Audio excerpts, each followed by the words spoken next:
حیدر چوک پر اس عقیدے کے تحفظ کی جماعت اور امامت ہو رہی ہے، نمازی کہاں ہیں؟ جب نمازی جمع ہو جائیں گے اور اس مطالبے پر ہر ایک مسلمان متحد اور متفق ہو جائے گا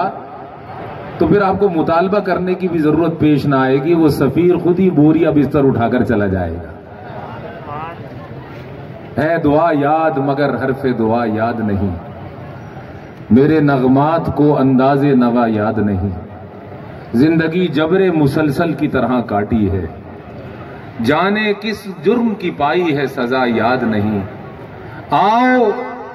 ایک سجدہ کریں عالم مدہوشی میں، لبیک والو آؤ آؤ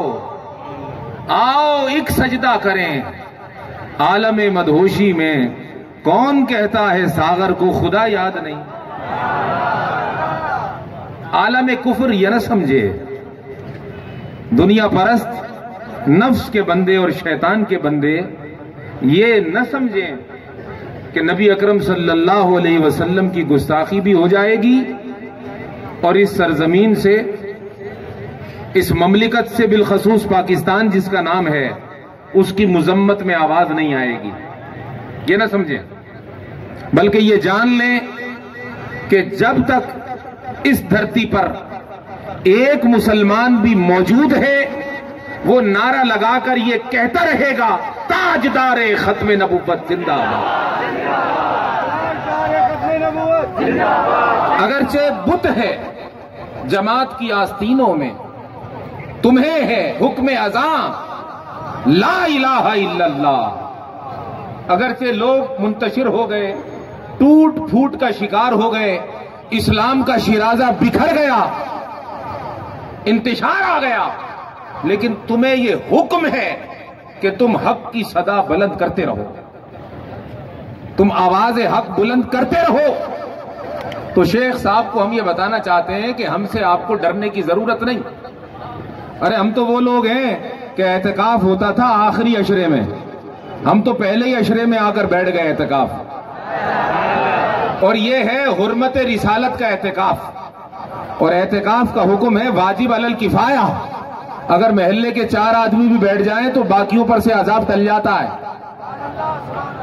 تو شیخ جی شکر ادا کرو ہمارا کہ جس دھرتی پر نبی کی گستاخی ہو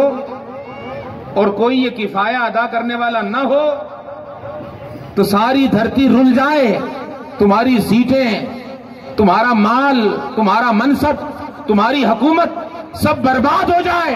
تمہیں ان پر لاٹھیاں اور گولیاں چلانے کی ضرورت نہیں، تمہیں تو آ کر شکریہ ادا کرنا چاہیے کہ جو کام ہم نہ کر سکے، ہم تھے فرانس کے غلام، ہم نہ کر سکے، شیخ صاحب کو کہنا چاہیے چلو ہم نہ کر سکے، تمہاری مہربانی لبیک والو، یہ جو واجب عمل تھا کفایہ کر کے تم نے ہم سے کفایت کر لی، جو عذاب ہم پر آنا تھا تمہارے صدقے ٹل گیا، لاٹھی کا موقع نہیں تھا، پھولوں کے ہار ڈالنے چاہیے تھے۔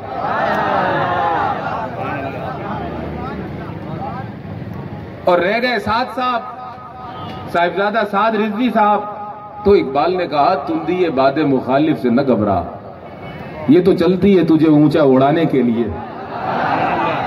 اب تو اگر کوئی منکر بھی یہ سمجھتا تھا کہ خادم صاحب تو مر گئے، چلے گئے، رخصت ہو گئے، اب ان کی آواز تو دیکھ لو ان کی آواز کیسی ہے۔ تو گویا تم نے خامخواہ جن پر حقیقت ظاہر نہیں بھی تھی ان پر بھی تم نے کھول کر اپنی اوقات بھی بتا دی اور ان کی شان بھی دکھا دی۔ تم دیے باد مخالف سے نہ گھبرا، یہ تو چلتی ہے تجھے اونچا اڑانے کے لیے۔ تو جتنی مخالفت ہوتی ہے اور جتنی مذمت ہوتی ہے یہ دبانے کے لیے نہیں، یہ اٹھانے کے لیے ہوتی ہے، یہ اوپر لے جانے کے لیے ہوتی ہے۔ اور اب ایک بات کہنا چاہتا ہوں اس تمہیدی کلام کے بعد، دیکھو ہمارے دھرنے میں بھی تقسیم نظر آ رہی ہے، کچھ بیٹھے ہیں کچھ کھڑے ہیں۔ کمال تو یہ تھا نا کہ سب متحد ہو جاتے اور اسٹیج کے قریب آتے اور 2 قدم بڑھتے رہتے، اور میں کہہ رہا تھا بریانی اگر آگے سے بٹتی تو پھر پیچھے رچنا ہوتا، آگے ہوتا۔ یہ پیغام اس دھرنے سے نہیں جانا چاہیے کہ ہم کسی لالچ کے تحت بیٹھے ہیں، نہیں، پیغام یہ جانا چاہیے، صرف سرکار کی محبت میں بیٹھے، ایک ایک قدم آگے بڑھو۔